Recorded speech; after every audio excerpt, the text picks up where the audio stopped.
కానీ ఉద్యమ సంస్థలకు రాజకీయ పార్టీలు అవసరం లేదు. రాజకీయ పార్టీలు చర్చలు పడినప్పుడు ఉద్యోగులు, ఉపాధ్యాయులు, న్యాయవాదులు అన్ని ఉద్యమ సంస్థలు కలిసి ఉద్యమాన్ని ఉధృతంగా నడిపించారు, వెలువెత్తించారు. అందుకనే ఈ సంస్థలన్నింటినీ కూడా ముందు పెట్టుకొని, ఈ సంస్థలన్నింటినీ కూడా పక్కన తీసుకొని రాజకీయ పార్టీలు తమ పప్పం కట్టుకోవడానికి ప్రయత్నం చేస్తున్నాయి. ఎన్నికల్లో అవి లబ్ధి పొందేటువంటి ప్రయత్నం చేస్తున్నాయి.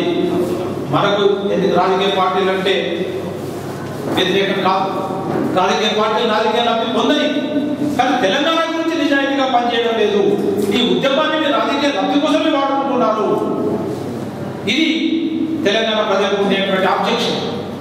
కాబట్టి మీరు ఎంతకాలం అయితే తెలంగాణ ఉద్యమాన్ని రాజకీయాలకు వాడుకుంటున్నారో, ఇక మేము వాడుకోలేము. తెలంగాణ ప్రజా ఉద్యమ సంస్థలన్నీ కలిసి రాజకీయ పార్టీలు పక్కన పెట్టి ఉద్యమాన్ని నడిపించి తెలంగాణ సాధించుకుంటాం అనేటువంటి ఒక ఆలోచన చేయాల్సిందిగా అందరినీ కూడా పిలిచి మేము ఈ ఆలోచనను, ఈ అభిప్రాయాన్ని ముందు పెడుతున్నాం, చర్చ పెడుతున్నాం. ముఖ్యంగా రాజకీయ పార్టీలన్నీ కూడా గతం నుంచి కూడా మనం చూసినట్లయితే తీవ్రంగా వాళ్ళు ఇండిపెండెంట్ గా ఏ పార్టీ కూడా ఒక ఉద్యమాన్ని నడిపించేటువంటి స్థితికి రాలేదు, స్థాయికి రాలేదు. ఉన్న పరిస్థితిలో లాబింగ్ చేసుకొని, ఏదో పైరవి చేసుకొని తాము లబ్ధి పొందాలనేటువంటి ప్రయత్నమే తప్ప ఉద్యమం నడిపించేటువంటి పరిస్థితి లేదు. అందుకనే ఈ పరిస్థితి దాపురించింది. ఈ ఆత్మహత్యలు ఆగడం లేదు, బలిదానాలు ఆగడం లేదు. కాబట్టి ఈ విషయంలో ఒక కీనోట్ అడ్రస్ కూడా మేము తయారు చేశాం. రాజకీయ పార్టీల వ్యవహారాలు ఎట్లా ఉన్నాయి, ఉద్యమ సంస్థలు తమ శక్తిని గుర్తించడం లేదు. ఉద్యమ శక్తులను, ఉద్యమ సంస్థలను, ఉద్యోగులను, ఉపాధ్యాయులు, న్యాయవాదులను ఇలాంటి శక్తులనే ప్రజలు నమ్ముతున్నాయి. రాజకీయ పార్టీలు నమ్మడం లేదు. కానీ రాజకీయ పార్టీల దగ్గర ఎక్కువ శక్తి ఉందేమో అని ఉద్యమ సంస్థలు బాగా నడుస్తున్నాయి. ఇది దాపురించినటువంటి దుస్థితి. కాబట్టి మన శక్తిని మనం గమనించి రాజకీయ పార్టీలు నిజంగా ఎంతో బోల్గా ఉన్నాయి, ఎంతో బోల్తంతో డొల్లతనంతో ఉన్నాయి.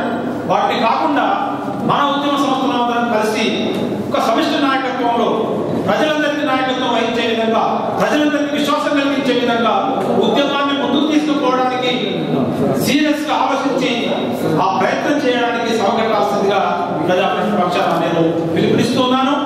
ఈ విషయంలో మొత్తంగా మన ఈరోజు అడ్రస్ అంతా కూడా మా ప్రధాన కార్యదర్శి రామకృష్ణ ప్రవేశపెట్టారు. ఆయన ఆ పత్రాలు చదువుతారు, మీరు కూడా చూడండి. చూసిన తర్వాత ఒక అర్థవంతమైన చర్చకు మరి దీన్ని ప్రారంభం చేద్దామని ఖచ్చితంగా ఆలోచించి మేము అనేది ఏంటంటే 2014 దాకా చూడకుండానే ఉద్యమాన్ని తీవ్రతరం చేద్దాం.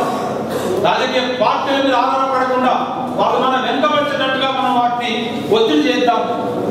ఒకవేళ 2014 దాకా కూడా రానట్లయితే, కాంగ్రెస్ కేంద్ర ప్రభుత్వం ఇవ్వనట్లయితే ఆనాటికి రాజకీయ రాజ్యాంగ ప్రక్రియలను స్టాల్ చేయడానికి ఎవరు కూడా తెలంగాణ ప్రాంతంలో తెలంగాణ వచ్చేదాకా నామినేషన్ వేయకుండా ఎన్నికల ప్రాసెస్ స్టాల్ చేద్దాం అనేటువంటి ఒక నినాదంతో, ఒక నిర్ణయంతో మనం ముందుకు పోతే తప్పకుండా కేంద్రం ఆలోచిస్తుంది అనేటువంటి విషయాన్ని కూడా మేము ముందు పెడుతున్నాం.